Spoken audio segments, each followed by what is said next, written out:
therapist affirming that consent isn't consent when it's coaxed. Even after every Facebook like and heart reacts to your #MeToo post, you still wonder if this poem needs a disclaimer more than a trigger warning. A disclaimer apologizing to real survivors for pretending to be one of them. Explaining that what happened to you wasn't exactly assault, just a series of traumatic events that could have been avoided if you had a stronger backbone, as if victim blaming yourself on stage would do anything but invalidate the trauma of every survivor like you. You can't make it to the third stanza without wondering how the writers of other assault poems will rank your past.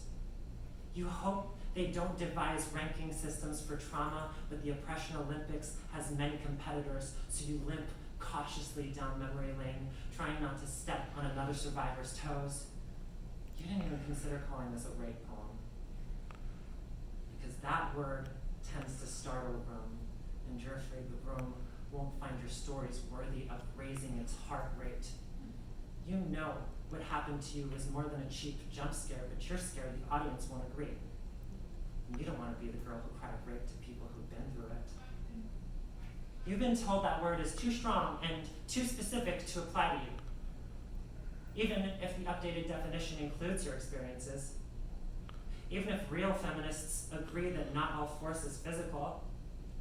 Even if hearing rape jokes feels like rewatching the worst minutes of your life over a pre-recorded laugh track, you still feel like it's not your word to use. You don't think you're allowed to call it that because a part of you liked it, as if that magically heals the scar tissue in the parts that didn't.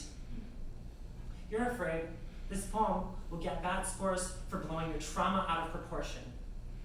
You're afraid any good score